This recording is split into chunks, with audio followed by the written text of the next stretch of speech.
Mayor of Dubbo Regional Council, Matthew Dickerson, Mayor of the Park Shire, Ken Keith, you two know each other. Is it difficult, guys, to get money out of the pockets of the state? I mean, we're talking about our local members to put these sort of things on. Matt Dickerson, let me ask you that one. Is it difficult to get money out of pockets of the top echelon of government for these sort of things? One of the issues I always find, and g'day Ken, how you going? Good to see you. I saw you a couple of days ago.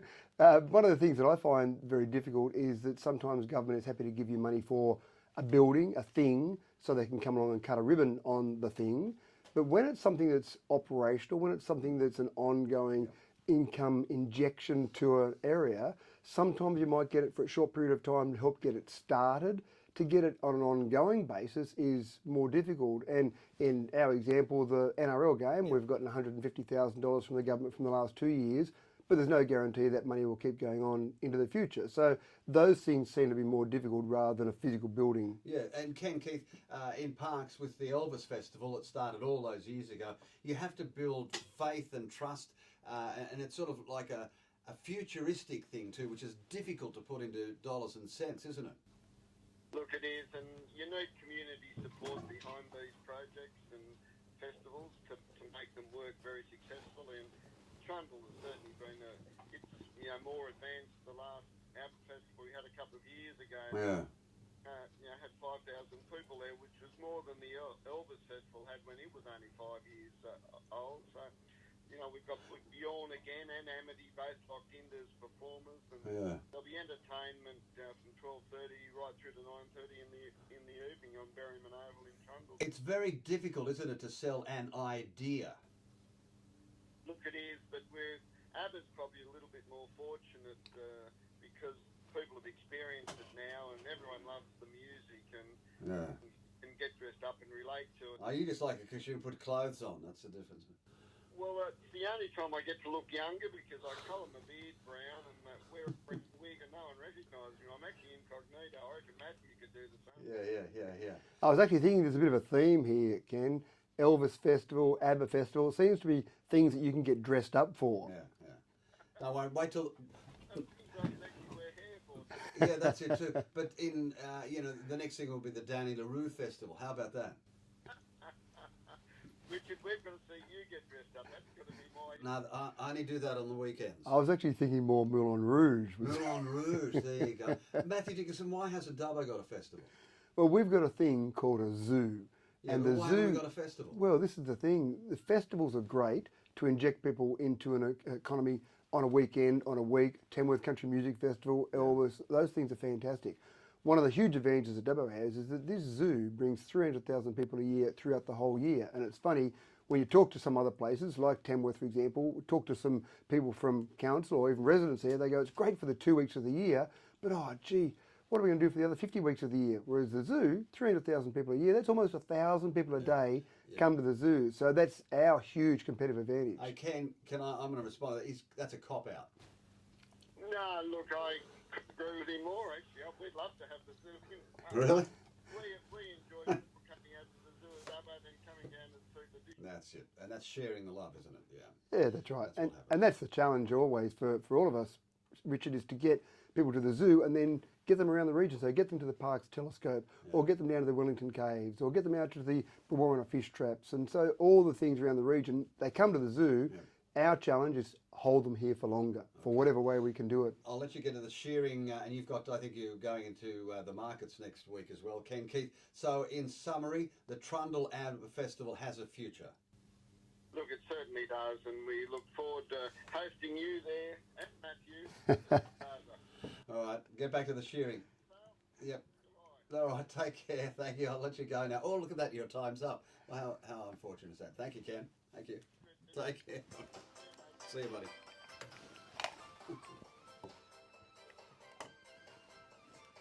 Community breakfast tomorrow. Yeah, so what? That's a really exciting thing. You're bringing it back. I remember when it first started years ago. Yeah. And it's happening nowhere else in Australia, even to this day. Nowhere else in Australia do you get all three levels of government side by side on a regular basis where you can come along and say, oh, we need some widgets, we need some more festivals, whatever. and someone says, oh, that's not our level of government, you go and talk to the other level of government. You can't do that. You can't cop out when the other level is standing right beside you. Yeah, and I hear one of the fruit shops is going to supply a tomato case full of tomatoes. So if they want, that's fine. 7:30 to 9:30. 7:30 to 9:30 tomorrow morning at the Rotunda, all 3 levels there. We'll even shout your breakfast. But that's the beauty of it there. Who's cooking? I have no idea. It's some people more skilled at cooking than I am. If you could, it'd be burnt sacrifice. Serious stuff. Monday meeting rates. Monday meeting is the extraordinary meeting for deciding our budget. So we talked already that IPART has said, yes, you're allowed to go to 2.3%. Now, that doesn't mean we have to do it. It's still up to councillors. Is that on the vote on Monday? That's on Monday. So this is the budget for next... Do you expect any dissenters to say, no, I don't think this is fair? Look, I don't ever want to put words in the mouths of my fellow councillors. It's always up to them individually. They could say, let's go for a 0% rate rise. 0.7% was the initial rate rise. 2.3% was what we were given permission to do. So we went out, the councillors voted to go out to the community and ask about the 2.3%, ask IPART based on previous information. Now it comes crunch time on Monday when we make the final decision. So we've had all these submissions, all this public consultation. Monday's crunch time where we say, here's what we do with the budget, the final decision for the budget for next financial year. Keep in mind that we're still trying to make sure we get back to a zero budget. And this year that we're in, this current year we're in, won't be a zero budget. We'll still lose money this financial year. We'll have an operating deficit this financial year. So that's my target. I want to get back to the stage. I don't want to run a council that's going in the red every year. That's not a great way to hand over the council to the next group of councils. But there come are along. things on in the council's requisition that run into the red every year, aren't there? You aim, in my previous experience with council... The theatre doesn't make... That's right, but I'm talking about overall, what I want is zero, and it's probably impossible to get to zero every year, but you aim for zero budget. You want to get all the money that you get in spent in the community in some way, shape or form. So that's the ultimate aim. You don't want to retain lots of money. There's no point council making tens of millions of dollars of profit. We want to spend the money in the community. I've always had a philosophy, Matty Dickinson, that if the government comes out with $1 in the end of the financial year, they've done well. Correct. That's exactly right. But when we're millions in the red, the operating deficit, that's not what you want to be either, because you can't do that forever. The 2.3 increase won't save you.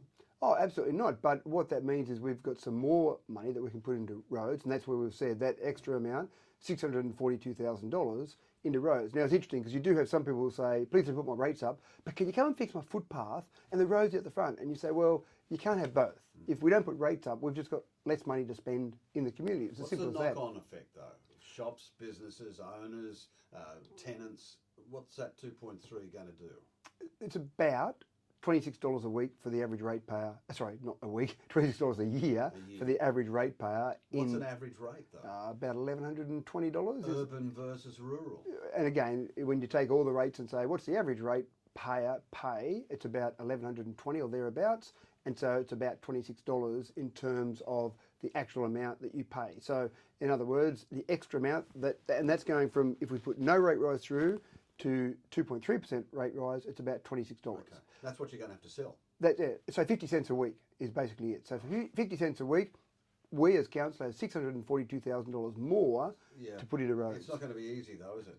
Oh, the process... As soon as you hear rate rise, Yeah, that's right. But if you're being fiscally responsible, if we said no more rate rises ever more, then give us 10 years and we're broke. So you can't do it. Inflation, this terrible thing called inflation. 5.1. Exactly right, 5.1%. So things are going up by 5.1%. If we said no rate rises, or even if inflation wasn't at that level, inflation was 2.5% and we said no more rate rises, you just keep getting behind every year. It'll come through Monday, you reckon? But Monday will be the vote. I'm not going to guess which way councils will go, but Monday will be the vote for the entire budget. That's all the things that people have talked about in the budget. That can be the pool, swimming, for example, when we go for the annual passes, all those things. All that stuff. Fees and charges, that's on Monday. Tomorrow you can talk to you about that as well. Exactly right. Come down and talk to councillors. Yeah, I think we've got 6 councillors there tomorrow morning, as well as state, as well as Dougal Saunders, Mark Colton. tomatoes. Bring your own tomatoes, if you will. Mark Colton and Doug as well. Dougal Saunders, that's right. Yeah. Enjoy your day. Thank you. Thanks, mate. That was Matthew Dickinson. He's the mayor.